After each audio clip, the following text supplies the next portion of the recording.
আপনারা যে যাই বলেন আমার কিন্তু ফালুদা খুব পছন্দ, তাই আমি ফালুদা করে নিলাম আজকেও। আবারও একটু ভিন্ন আঙ্গিকে একটু ফ্রুট বেশি বাড়িয়ে দিলাম আর আইসক্রিম বাড়িয়ে দিলাম। আসসালামু আলাইকুম বন্ধুরা, কেমন আছেন আপনারা? আলহামদুলিল্লাহ আমি ভালো আছি। আশা করবো আপনারা ভালো আছেন। যে যেখান থেকে দেখছেন সবাইকে অনেক অনেক ভালোবাসা দিয়ে চলে যাচ্ছে মূল রেসিপিতে। আজকে ফালুদা রান্না করব একটু ভিন্ন আঙ্গিকে। তো এখানে আমি আজকে সাবুটা ভিজিয়ে রেখেছিলাম, 10 মিনিট আগে ভিজিয়ে রাখলে এরকম সুন্দর হয়। এক একটা কাজের এক একটা এক্সপিরিয়েন্স হয়।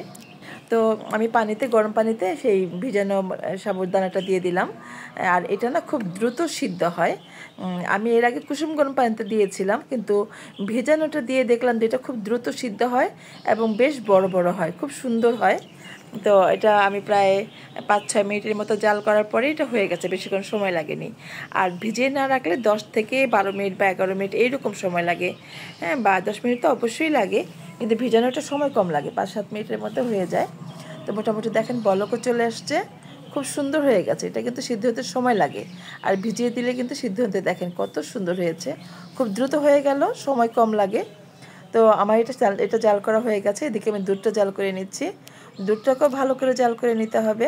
ফালুদার মজা কিন্তু দুধের মধ্যে, যদিও জেলও দিতে হয় বা ফ্রুট টুট দিয়ে আমরা মজা লাগে, দুধ ভালো না হলে পানি পানি লাগবে। চেষ্টা করবেন দুধটা ভালো করে জাল করার।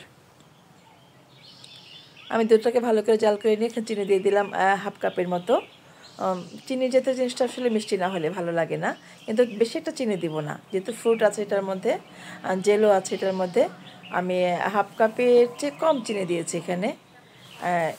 এই পর্যায়ে আমি দুধটাকে ভালো করে নেড়ে চেড়ে এতে চিনিটাকে গলিয়ে দিব। চিনিটা গলে যাবার পরে আমি কাস্টার্ডটা মেশানো পানিটা দিয়ে দিব। এটা আজকে হচ্ছে কাস্টার্ড ফালুদা বানাবো। তো আমার কিন্তু প্রায় জাল হয়ে গেছে। দুধটাও দেখেন আপনারা হাঁড়িতে দেখা যাচ্ছে কতটা শুকিয়ে গেছে। আমি দুধটাকে একটু ঘন করে নিলাম। কাস্টার্ড দিলেও আর একটু ঘন হবে, কিন্তু দুধ জাল দিলে যে টেস্ট হয় সেটা কিন্তু হয় না। এজন্য দুধটাকে ভালো করে জাল করে নিতে হবে।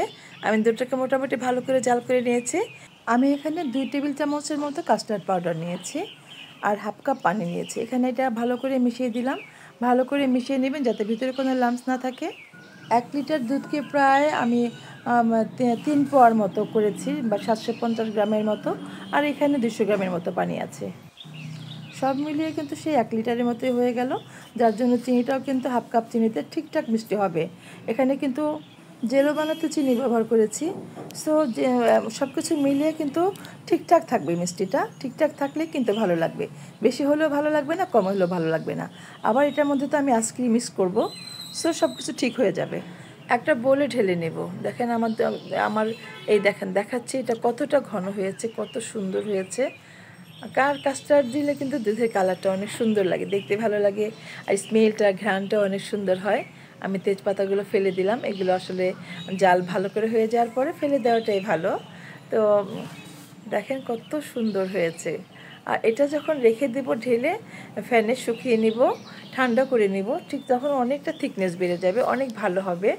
আপনারা চেষ্টা করবেন কাস্টার্ড পাউডারটা দিয়ে 1.5 থেকে 2 মিনিটের মতো জাল করার জন্য। এর বেশি জাল করার দরকার নেই। মোটামুটি আমার এটা ভালো জাল হয়ে গেছে, বলক চলে আসছে, ঘনত্বটাও ঠিক আছে। এখন আমি এই পর্যায়ে নামিয়ে নেব। বন্ধুরা, আপনারা যারা আমার ভিডিওটি দেখছেন প্লিজ একটু সাবস্ক্রাইব করে দিবেন, পাশে থাকা বেল আইকনটি প্রেস করে দিবেন, যাতে যখনই নতুন নতুন ভিডিওগুলো আপলোড করবো সেটার নোটিফিকেশন আপনার কাছে পৌঁছে যাবে। আর ভালো লাগলে লাইক কমেন্ট শেয়ার করে রাখবেন, পাশেই থাকবেন, যখন দরকার হবে তখন করে নিতে পারবেন। আর এত হাজার হাজার ভিডিওর মধ্যে কিন্তু ভিডিও খুঁজে পাওয়া যায় না, ভালো লাগলে অবশ্যই শেয়ার দিয়ে রাখবেন। দেখেন আমি দুধটাকে ঠান্ডা করে নিচ্ছি ঢেলে দিয়ে, এইভাবে সর পড়ে যায়। এটাকে এভাবে বাটিতে রেখে দিয়ে আমি প্রায় 2 ঘন্টার মতো আলাদা করে ফ্রিজে রেখে দিয়েছিলাম। ফ্রিজে রেখে দেওয়ার পরে এটা কিন্তু একটা মোটামুটি ভালো ঘন হয়ে গেছে।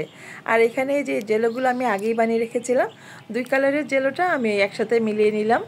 জেলো না দিলে কিন্তু কাস্টার্ড ভালো লাগে না, হ্যাঁ, ফালুদা ভালো লাগে না, সরি।